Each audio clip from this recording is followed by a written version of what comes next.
Hello guys, what we're going to be doing today is we're going to be reviewing the Dr. Health Indoor Bike Trainer. And this indoor bike trainer is based off a magnetic wheel on the back here. And this is available on Amazon for around $89, depending on the seller that you get it from. There's many of them that are on Amazon, different kinds, different shapes, but they all work the same way. They're all based off the same nut and bolt system. So, right off the bat, I'm going to tell you what I changed on this indoor bike trainer that needed to be done. First of all, the indoor bike trainer is based off a quick release skewer, which means the sockets that come with it are based for that. They're shaped for that, okay?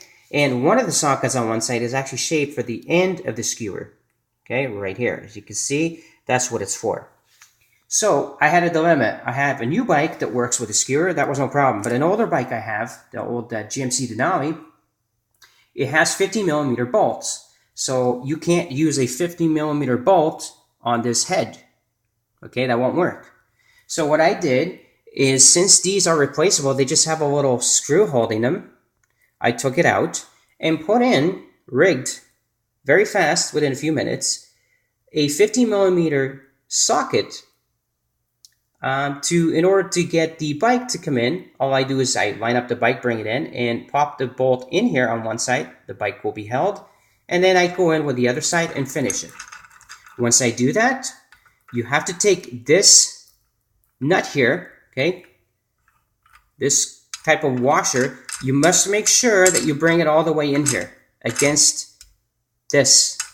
Don't leave it hanging here. That this washer here, this holder, does not go here. To let you know that, okay? It does not go there. It actually comes here. That's what actually stops the bolt that's in here, the shaft, from going up and down. That's what actually makes it straight. That's what gives it rigidity. Okay? If I open it, watch what happens. You see that?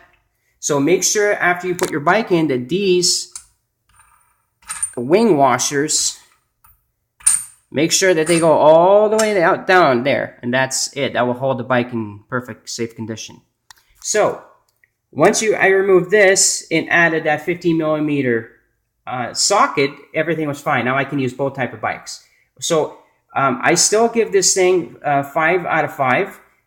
The reason why is because they didn't forget something at the bottom. They actually added twist sockets. This is a twist-on socket here. And what it is they have different heights.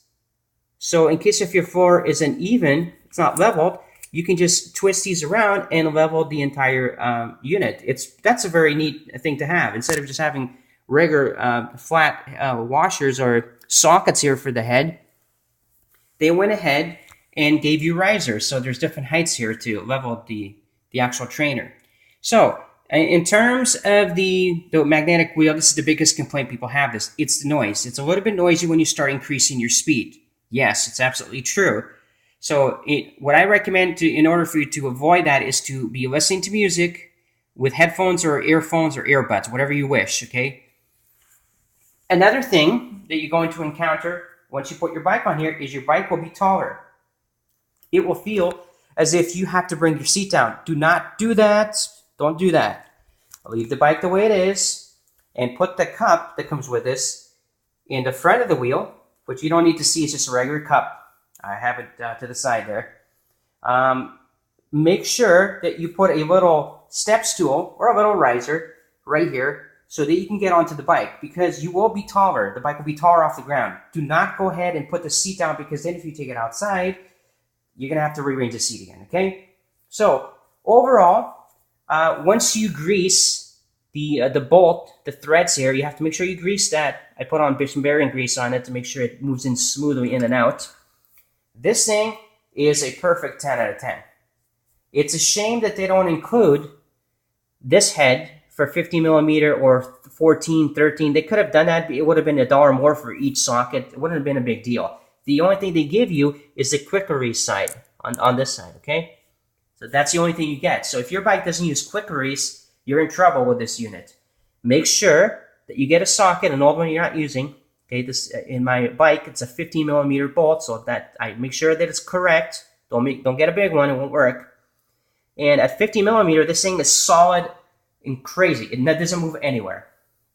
So My personal opinion is a solid 10 out of 10. It's a shame that they don't add the socket for the old bolt heads on the back of the wheels. Most wheels these days are quickery, so unfortunately, anybody with another bike, be aware of that. Make sure you know that.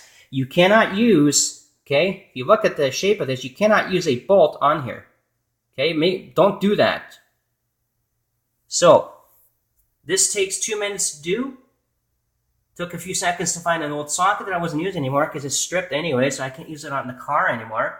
And there you go. 2 minutes later, now I can use the old bike here with no problem. So again, this is another review. This is for around $89. And I think, to me, this is personally one of the cheapest ones and one of the best ones that I could find in the short amount of time that I needed to. It's getting closer to the winter. It's starting to get cold out there, and I wanted to start practicing the bike inside the house again. So again, this is 10 out of 10 on this. No problems with this thing, except for the socket issue. This thing is solid like a tank.